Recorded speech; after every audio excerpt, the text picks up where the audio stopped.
नमस्कार। दिन भर की बड़ी खबरों में आप सभी का स्वागत है और मैं हूं आपके साथ मुबशरा परवीन। तो बुलेटिन में आज बात होगी बाबा साहेब अंबेडकर पर टिप्पणी के बाद सड़क से संसद तक मचे कोहराम की। विपक्ष के दबाव में अपने ही बयान से बैकफुट पर आई बीजेपी की। देखेंगे महाराष्ट्र में एनडीए में पड़ती फूट को, किसानों की मोदी सरकार की दी दो टूक को। इन सभी मुद्दों पर आज चर्चा करेंगे, लेकिन उससे पहले एक नजर अब तक की हेडलाइंस पर। अमित शाह पर की गई वीडियो क्लिप को लेकर एक्स ने कांग्रेस नेताओं को भेजा नोटिस। क्लिप हटाने की मांग, कांग्रेस ने लगाया बीजेपी पर दबाव बनाने का आरोप। आज संभल जाएगी एएसआई सर्वेक्षण की टीम, मंदिर और मूर्तियों का करेगी निरीक्षण। जिलाधिकारी के आदेश पर मूर्तियों की कार्बन डेटिंग करेगी टीम।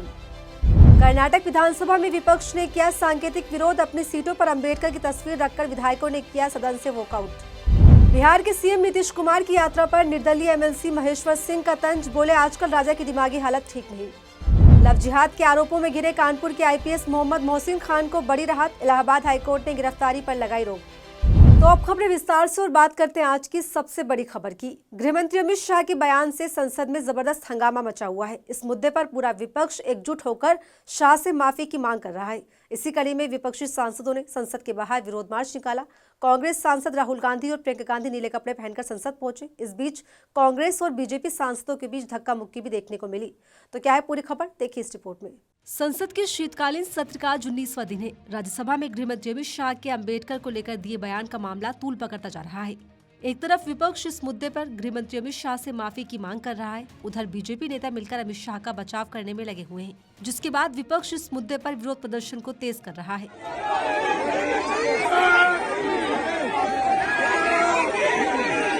इसी कड़ी में संसद में आज दूसरे दिन भी विपक्षी सांसदों ने अमित शाह के खिलाफ जबरदस्त विरोध प्रदर्शन किया।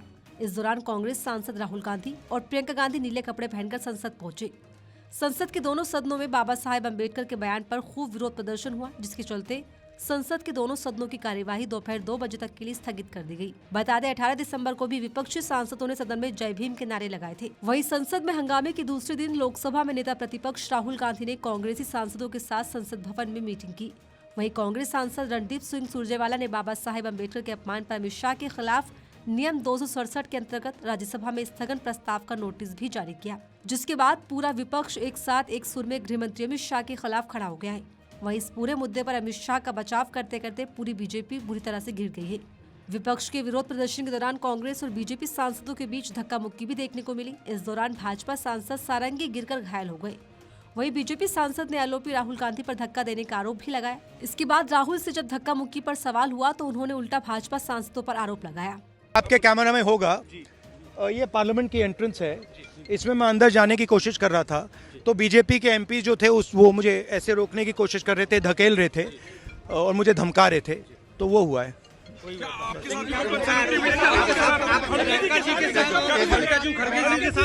नहीं देखिए हाँ किया है मगर ठीक है कोई मतलब धक्का मुक्की से हमें कुछ होता नहीं है, मगर ये एंट्रेंस है पार्लियामेंट हाउस की और हमारा अधिकार है अंदर जाने का, और बीजेपी के जो मेंबर्स हैं वो हमें अंदर जाने से रोक रहे थे। वहीं कांग्रेस अध्यक्ष मल्लिकार्जुन खड़गे ने कहा कि मेरे और प्रियंका के साथ धक्का मुक्की हुई, जिसमें उनके घुटने में भी चोट आई है। ऐसे में बाबा साहेब के अपमान पर बीजेपी और विपक्ष आमने सामने आ गए। बताते चले राज्यसभा में विपक्ष के नेता और कांग्रेस अध्यक्ष मल्लिकार्जुन खड़गे ने 17 दिसंबर को राज्यसभा में डॉक्टर अंबेडकर पर अपमानजनक टिप्पणी के लिए केंद्रीय गृहमंत्री अमित शाह के खिलाफ विशेषाधिकार हनन का नोटिस भी पेश किया, जिसके बाद बीजेपी मुश्किलों में घिर गई है। संविधान के मुद्दे पर पहले ही विपक्ष बीजेपी को घेरते रहा है। विपक्ष ये आरोप लगाता है कि बीजेपी और मोदी सरकार संविधान को बदलना चाहती है। वहीं बाबा साहब अंबेडकर पर बयान देकर बीजेपी ने अपने ही पैर पर कुल्हाड़ी मारने का काम कर लिया। विपक्ष के एकजुट होने पर अमित शाह को खुद आकर अब सफाई भी देनी पड़ी। तो कैसे अंबेडकर मुद्दे पर बैकफुट पर आई बीजेपी, जानने के लिए देखिए रिपोर्ट। केंद्रीय गृह मंत्री अमित शाह ने राज्यसभा में जो बयान दिया, उसके बाद से विपक्ष एक बार फिर संविधान के मुद्दे पर बीजेपी को घेरने में लग गया है। संसद के दोनों सदनों में बाबा साहेब अंबेडकर पर दिए बयान के बाद खूब हंगामा हुआ।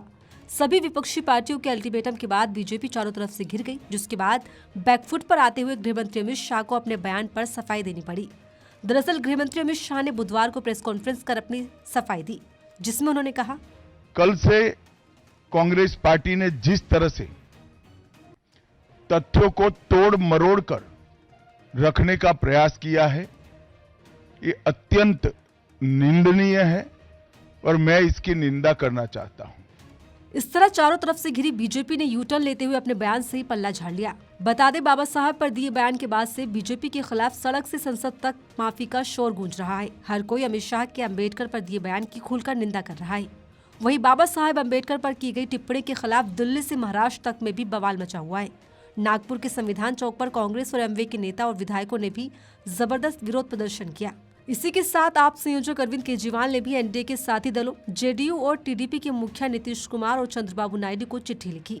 केजरीवाल ने दोनों नेताओं पर सवाल उठाते हुए कहा कि आपको लगता है कि बाबा साहेब को चाहने वाले बीजेपी का समर्थन नहीं कर सकते, आप भी इस पर विचार करें। वहीं अमित शाह की सफाई से पहले कांग्रेस अध्यक्ष मल्लिकार्जुन खड़गे ने बाबा साहेब भीमराव अम्बेडकर पर टिप्पणी को लेकर बुधवार शाम करीब 4:30 बजे प्रेस कॉन्फ्रेंस की।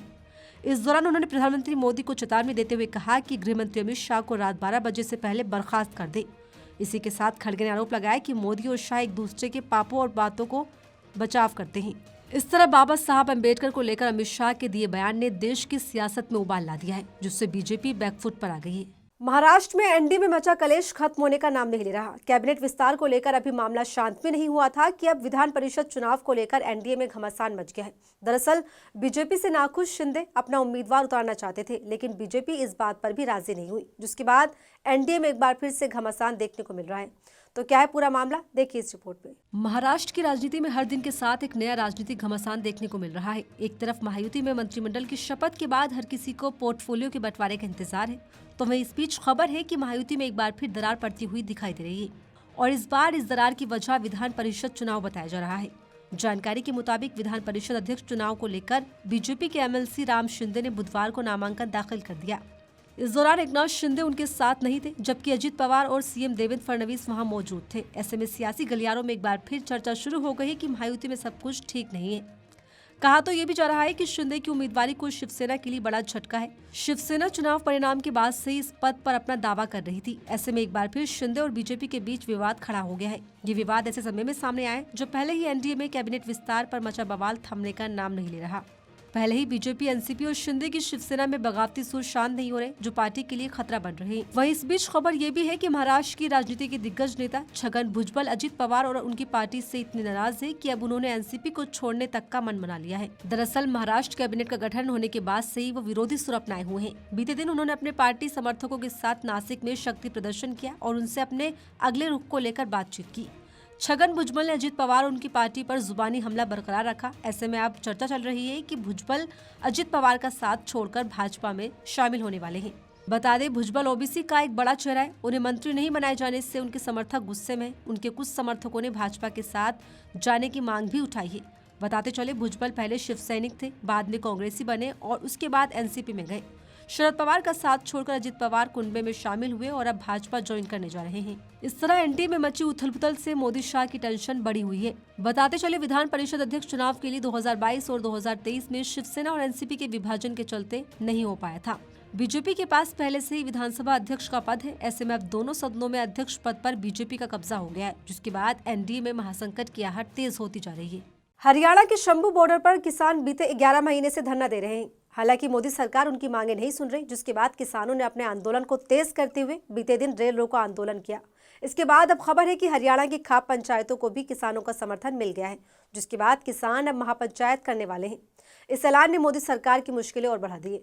दिल्ली कूच से रोके जाने के बाद से किसानों ने मोदी सरकार को अल्टीमेटम देते हुए अपने आंदोलन को तेज कर दिया है। ट्रैक्टर मार्च और रेल रोको आंदोलन से मोदी सरकार को सीधी चुनौती देने वाले किसानों को अब हरियाणा की खाप पंचायतों का भी समर्थन मिल गया है, जिसके बाद ये आंदोलन और तेज हो गया है।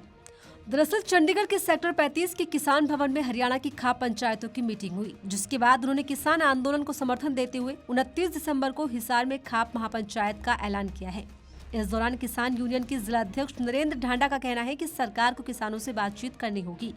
इसी के साथ किसान नेता ने कहा कि एमएसपी सहित 13 मांगों को लेकर आमरण अनशन पर बैठे किसान नेता डल्लेवाल किसानों के लिए लड़ाई लड़ रहे हैं। प्रदेश के किसान डल्लेवाल के साथ हैं। जब तक किसानों की सभी मांगों को नहीं माना जाता, तब तक आंदोलन जारी रहेगा।